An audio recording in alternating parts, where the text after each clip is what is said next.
और हरियाणा से पधारे हुए उप विधायक जी और मंच पर विराजमान सभी सम्मानीय अतिथि साहिबान, उपस्थित मातृशक्ति और सामने विराजे पूजनीय बुजुर्गों, नौजवान भाइयों, आज का ये कार्यक्रम मैं पूरी मूडिया बस्ती को और कर्नल साहब के परिवार को धन्यवाद देना चाहूंगा कि एक इतिहास पुरुष का जीवन हमेशा प्रेरणादायी बना रहे, इस बात के लिए आपने ये बहुत शानदार कार्यक्रम आयोजित किया है। उनकी मूर्ति लगाने का और मूर्ति के अनावरण का सम्मानीय मुख्यमंत्री जी के कर कमलों से अनावरण कराने का जो कार्यक्रम आपने आयोजित किया है, इसके लिए मैं पूरी बस्ती को मेरी तरफ से बहुत बहुत धन्यवाद और साधुवाद देता हूं। कर्नल साहब का जीवन,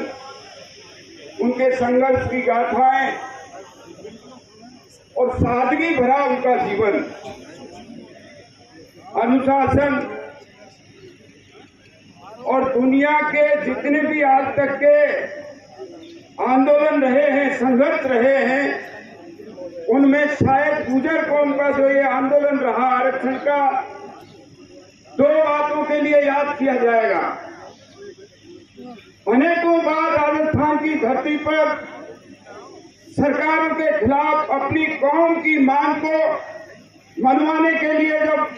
रेल की पटरियों पर जाना पड़ा, सड़कों पर जाना पड़ा, तो अनुशासन और अहिंसा, ये दो बातें दुनिया भर में याद की जाएंगी कि गुर्जरों ने इतने बड़े बड़े आंदोलन करने के बाद कभी अनुशासन नहीं तोड़ा और कोई हिंसा नहीं की। इस बात के लिए ये कौम हमेशा याद की जाएगी और कर्नल साहब को याद किया जाएगा। वरना तो छोटे छोटे आंदोलन हमने देखे, बहुत लूटपाट होती है, मारपीट होती है, बदतमीजियां होती हैं, लेकिन ये गुर्जर कौम अपने अधिकारों के लिए लड़ना जानती है तो शांति के रास्ते से लड़ना जानती है, अनुशासन के दायरे में रह करके लड़ना जानती है, किसी दूसरे को मारने के लिए नहीं, अपने सीने पर गोली खाने का काम करना जानती है तो गुर्जर समाज जानती है। ऐसे आंदोलनों को अगुवाई करने वाले कर्नल साहब को अपने जीवन में इस संघर्ष में सफलता मिली और सफलता के बाद राजस्थान की धरती पर हमारी उस नौजवान पीढ़ी को भी धन्यवाद देना चाहता हूं जो शिक्षा के क्षेत्र में अपने जीवन में पढ़ाई का काम कर रहे हैं, और उन तमाम बच्चों को जिन्होंने हर प्रकार की परीक्षा में भाग लेकर के अपने परिवार का, अपना और अपने समाज का नाम ऊंचा करने का काम किया है। चाहे कोई टीचर की परीक्षा से लेकर के IAS की परीक्षा, हमारे कटारा अजीत का भाई मत गुर्जर आज दुनिया में डंका बजाया है उसने कि गुर्जरों के लड़के कर्नल साहब के आंदोलन की बदौलत IAS की कुर्सी तक भी पहुंचना जानते हैं। इसके लिए मैं युवा पीढ़ी को धन्यवाद देना चाहता हूं कि उनके अंदर शिक्षा के प्रति जागृति आई है, अपने परिवार की, अपने कौम को आगे बढ़ाने की एक भावना आई है। वैसे तो मेरी इच्छा थी कि सम्मानीय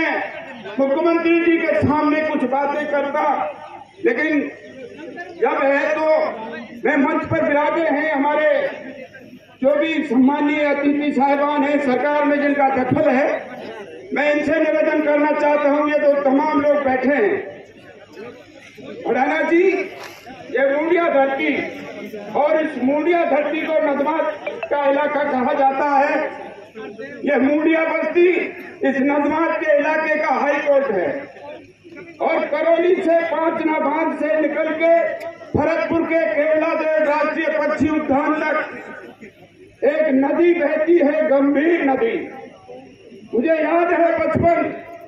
मेरी ननिहाल बगल के गांव कटारा अजीज में है, जब बचपन में हम बामाओं पे यहाँ आते थे तो इस नदी को पार करके इतने इतने पानी में होकर के जाना पड़ता था।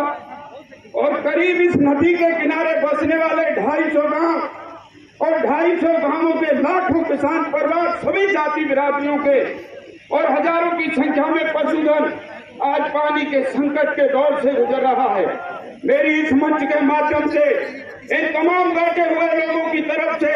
माननीय मुख्यमंत्री जी चरणों में ये निवेदन करना चाहता हूँ कि हमारी जीवन रेखा गंभीर नदी को वापस 12 महीने इसमें पानी बहे, इस तरह की व्यवस्था करने का काम करेंगे। इन्हीं भावनाओं के साथ बातें बहुत हैं,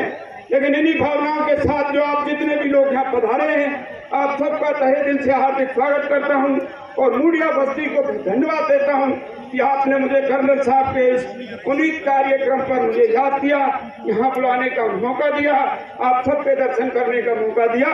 और भाई मान सिंह जी, आपको भी धन्यवाद कि आपने मुझे इतने लोगों के बीच में अपनी बात कहने का मौका दिया। धन्यवाद। राम राम साहब।